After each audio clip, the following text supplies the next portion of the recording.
The Minecraft trailer is the worst atrocity known to humankind this date. It begins with 4 comically dressed persons, one of them being Jason Momoa, stepping out onto a green screen, and all around them is a green screen, and all around them is a green screen. Up, down, left, right, no matter where you look, a bad green screen, because apparently this entire movie will be 4 people acting against a green screen. And part of the reason why you know it's so obviously a green screen is not just that everything is CGI, but also that the lighting is absolutely terrible. It looks like they both have a blinding white light on either side of the back of their heads at all times, giving shading to the front, which, as we all know, is exactly how sunlight works. We then get introduced to a bunch of comically screaming sheep, some pigs, but what made me absolutely want to leave the earth over this trailer is Jack Black. In the nicest way that I can put it, can we please stop casting Jack Black in these films? He plays the exact same obnoxious character over and over again. I still haven't gotten over his rendition of Baby One More Time from the marketing of Kung Fu Panda over and over again. He announces to the audience, "I am Steve." And I'm like, you are not Steve. You don't look a thing like Steve. Steve should have been Jason Momoa. I don't understand why he wasn't. And then we get a line that I don't know even counts as a joke. Oh, this guy is such a tool bag. And then everybody get excited for the Minecraft movie, yay. Seriously though, can we please stop casting Jack Black in these movies? It's like Awkwafina and Kevin Hart. They play the exact same obnoxious character that doesn't have a character, that's just there to scream at the audience, and it's not funny. But the biggest problem with this trailer is something that I haven't even mentioned yet. The biggest problem of all is that this Minecraft trailer is exactly what I expected it to be. The Minecraft movie is of the ilk of the movies that Hollywood usually opts to make for kids. And now there are 2 types of kids films. There's this. Remember who you are. And then there's this.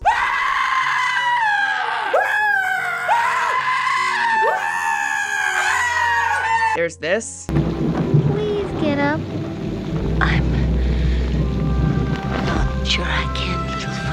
And then there's this. Can we land? You're old enough to do it in the sky now. We have a number 2 situation. One type of kids film has maybe astounding animation if it is animated, 3-dimensional characters, interesting themes, good story structure, and for some odd reason, very interestingly, it can be very appealing to adults as well. The other kind of kids film has little to no story or characterization and mainly relies on blindingly bright colors and loud grating noises just to keep kids distracted for a couple hours. Essentially, one is an actual movie and the other is just, key jangling. And once again, more often than not, Hollywood opts for kids films to be the latter. And it was obvious that they would do this with a Minecraft movie. It's a massive gaming IP among kids, and since it isn't being done by Disney, who actually have a much better track record of trying to make children's films of better quality, it was kind of obvious that they would take the laziest route with it possible. After all, kids will just accept anything if it's colorful and obnoxious. Why put more effort into a children's film based on an already recognizable IP when kids will just be entertained by the bare minimum anyway? But then if that's true, then why do we have these other films made for kids that do a lot more than the bare minimum and become very, very successful? The great panning of the Minecraft movie trailer, and literally everyone has been panning it, has re-sparked the debate over children's entertainment, with many arguing that people have no right to criticize it if it's for kids. The other day, Kotaku released an article entitled, "Sorry, the Minecraft movie isn't meant to be for you," and I did the grueling task of actually reading this guy's arguments, and honestly, this was a terrible piece. He contradicted himself throughout the entire write-up, arguing one minute that Minecraft is for kids, so adults should have no say in it or scream about it, before then acknowledging that Minecraft was originally intended for adults, before pivoting to argue that he sees so much marketing today aimed at kids that it has now become only for kids, and anyone who grew up playing the game as a kid is now an adult and has no place criticizing the movie, before pivoting again to say that the movie should not be above criticism, to then reiterating once again that adults should have no place criticizing the movie because it's for kids. So not a very edifying piece. The guy's main point in his entire article is his son was entertained by the Minecraft movie trailer, his 9-year-old son, when he first watched it, and then therefore that means that it's appealing to its target demographic and that nobody else has a right to criticize. Which this is not the first or even the second or now the 3rd time that I've seen a journalist or a critic try to use an anecdotal experience with a child they know or saw to try to justify a bad movie or something. I remember seeing a critic once, for example, say that a little girl he saw was enjoying Wonder Woman 1984 and that therefore the criticism for it was null and void. I think that people should have a lot of reasons to criticize that film though. But this is a terrible way to make an argument because once again it's using an anecdotal experience as proof that kids are enjoying the film and that therefore adults have no place to criticize. It'd be like if I had a friend who was a fan of musicals who said they really liked the Cats trailer and then I therefore said that no one has a right to criticize the Cats trailer. I have big problems with the Minecraft movie and the key jangling films, as I'll call them though, not just because I'm looking for entertainment to appeal to me and so-called kids entertainment to appeal to me, but because I think that it's actually really insulting to kids. My problem with the key jangling films is that they come from the premise that kids will accept less, so the filmmakers and producers can get away with worse quality because kids are dumb, they'll accept anything. But if this is really what kids want from entertainment, then why do we have films like Puss in Boots: The Last Wish? I know I can never defeat you, Lobo, but I will never stop fighting for this life. Into the Spider-Verse or Secret of Nim, a Goofy movie. Not your little boy anymore, Dad! I've grown up! I've got my own life now! I know that! I just wanted to be part of it. Pretty much most of Disney's catalog, the Don Bluth films, and so much more that explore challenging themes and multifaceted characters and situations. Films that have stood the test of time and that adults still enjoy to this day. I mean, there's a reason why films like Beauty and the Beast and Finding Nemo are the kinds of films that children carry with themselves up into adulthood, and the latter-day key jangling films do not. So one might wonder if we're going to argue that kids' brains are underdeveloped so that this is what they want from their entertainment, why are so many of these other films that have more three-dimensional storytelling and better structure and more substance to them, why are they so successful among kids? I mean, Disney Animation, even with their struggles lately, is still king for all of that, and Disney Animation is famous for having a healthy amount of adults who enjoy them as well. And the reason why Disney Animation has such broad appeal and Disney Pixar is because their films are of good quality. Their children's films are of good quality. So they appeal to people regardless of age, regardless if they're meant for kids. People tend to forget that there are a lot of children's films that get pretty dark or have more challenging themes. And a lot of these films tend to be more successful in the long run, spanning multiple decades and multiple generations of success because these are well-structured films. I mean, when I was younger, I watched The Hunchback of Notre Dame, and it horrified me. And today it's one of my favorite movies of all time. So if kids are just dumb little creatures who will accept the bare minimum put before them, and so that's all one should strive to do, how are they also handling the themes of these other animated shows or even live action shows and projects? And once again, those movies tend to be the ones that are the most successful in the long run. Well, the main reason is kids ain't dumb. I know that some people would like to think so, but I remember when I was a kid, I mean, if we're making anecdotal arguments here, I was pretty picky with what I watched. I knew Disney movies were usually good. I usually liked them, so that's what I gravitated towards. And at one point, I was suckered into what is now known as the direct-to-video Disney sequels, and I immediately was able to recognize that these were not the same as the Disney movies that I enjoyed. In fact, I was pretty embarrassed by them. I rejected them as soon as I realized that. I didn't like what I perceived as the key jangling films as my time, and even though there were a couple of them, like for example, I remember I liked Cars 2 when I first saw it, and then I gave it a second watch and I was like, what was I thinking? I always gravitated towards movies like Beauty and the Beast and The Lion King. I was watching Lord of the Rings when I was 8 years old. I always watched Star Wars and Jurassic Park. And here's the thing.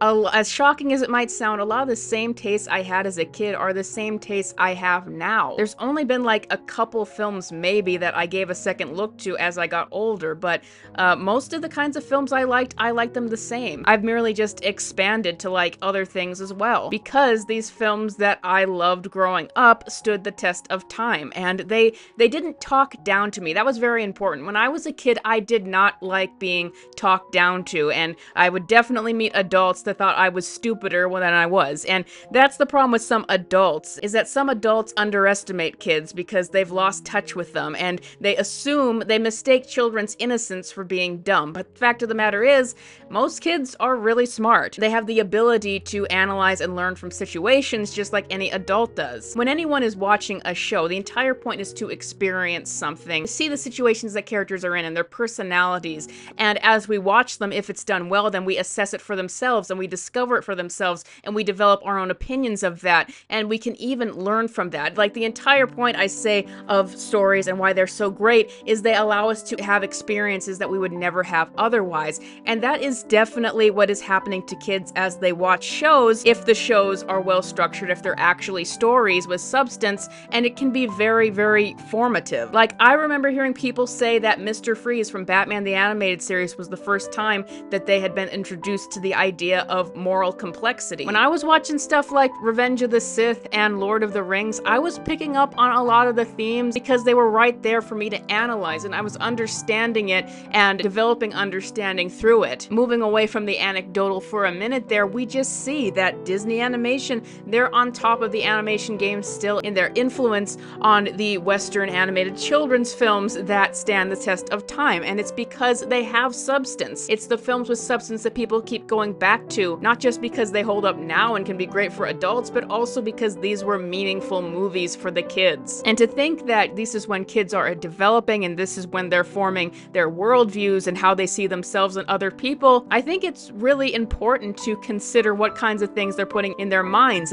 And once again, it's not about talking down to kids and giving them blatant lessons through stories, it's treating them with intelligence that they can handle these stories and that they deserve to have these experiences. Frankly, It's for Kids is just an excuse to be lazy to me, and not gonna argue that the people who make these films have bad intent or don't have kids of their own. However, if we can criticize adult entertainment that just seems like mindless drivel, I think it should be even more okay to criticize children's entertainment that just seems like slop, that seems to treat them as if they deserve less, and stave off criticisms of anyone who says otherwise. A quote that's come up a lot, and I'm sure it'll end up in the comments of this video, is a quote from C.S. Lewis about how stories made for only children are not good stories in the slightest. But I wanted to look up the context of that quote and what he actually meant from that. And it was, I believe, in his essays on writing for children, and he was actually talking about the same things I'm talking about now, that he felt like the excuse of "it's for children" was just an excuse from other writers for bad quality, expecting that kids with their underdeveloped brains would just accept less. C.S. Lewis argued back against that it is good quality that matters above all, because that is going to be appealing to everyone. And he even